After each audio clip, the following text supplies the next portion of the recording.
আমি তো কৃষক বন্ধু টাকা পাচ্ছি, আমি কি যুব সহায়তা টাকা পাবো? মেয়েরা কি আবেদন করতে পারবে? আমার মাধ্যমিকের সার্টিফিকেট হারিয়ে গেছে, আমি এখন কি করব? আমি পশ্চিমবঙ্গের বাইরে কাজ করি, আমি কিভাবে যুব সহায়তা আবেদন করব? আমার এখনো ভোটার কার্ড হয়নি, তো আমি যুব সহায়তাকে আবেদন করতে পারবো?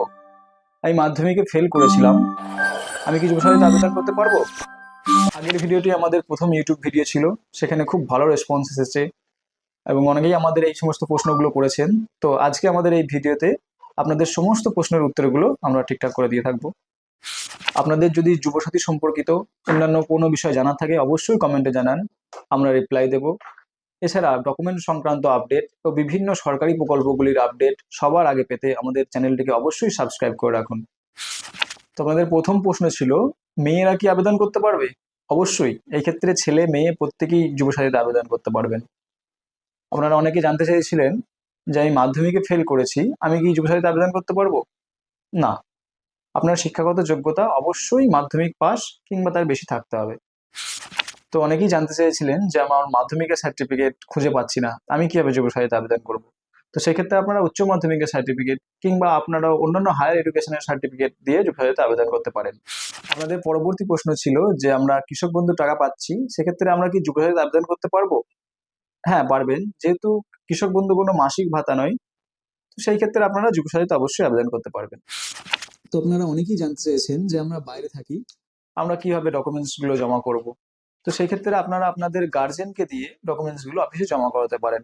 তবে সব থেকে ভালো হয় আপনারা আপনাদের ডকুমেন্টসের জেরক্সের সেলফ অ্যাটেস্টেড করে সেই সমস্ত অ্যাটেস্টেড করা ডকুমেন্টস গুলো আপনাদের গার্জেনকে পাঠিয়ে দিন এবং তারা সেটাকে জেরক্স করে অফিসে জমা করুক। আমাদের পরবর্তী প্রশ্ন ছিল যে আমরা প্রাইভেট কোম্পানিতে কাজ করি, আমাদের পিএফ অ্যাকাউন্ট আছে, তো আমরা সেই ক্ষেত্রে যুবসাথীতে আবেদন করতে পারবো? তো আপনাদের বলে রাখি, যেহেতু আপনারা বেকার নন, কোনো কোনো কোনো না কোনো কাজের সাথে যুক্ত রয়েছেন, সেই ক্ষেত্রে আবেদন না করাই ভালো। তবে সব থেকে আমাকে বেশিরভাগ জন প্রশ্ন করেছেন যে আমার ভোটার কার্ড এখনো হয়নি, তো আমি যুবসাথীতে আবেদন করতে পারবো? অবশ্যই পারবেন। এক্ষেত্রে ভোটার কার্ড অপশনাল, আপনি ভোটার কার্ড দিতেও পারেন, নাও দিতে পারেন। আপনি জানতে চাইছেন যে আমার অ্যাকাউন্ট বই নেই, তো আমি কিভাবে আবেদন করবো, কিংবা মা বাবার অ্যাকাউন্ট দিয়ে আমি কি আবেদন করতে পারবো? তো সেক্ষেত্রে বলে রাখি, আপনার প্রত্যেকের যারা আবেদন করতে চান তাদের নিজের অ্যাকাউন্ট থাকতেই হবে। এক্ষেত্রে জয়েন্ট অ্যাকাউন্ট দেওয়া চলবে না, মা বাবার অ্যাকাউন্ট দেওয়া চলবে না। আপনার যদি অ্যাকাউন্ট না থেকে থাকে অ্যাকাউন্ট বানিয়ে নিন, বর্তমানে তো একদিনে দুদিনই অ্যাকাউন্ট তৈরি হয়ে যাচ্ছে। যদি আপনার আইটি ফাইল থেকে থাকে এবং সেখানে যদি একটা ব্যবসার ইনকাম দেখানো থাকে, তবে সেই ক্ষেত্রে আপনাদের যুবসাথী প্রকল্পে আবেদন না করাই ভালো।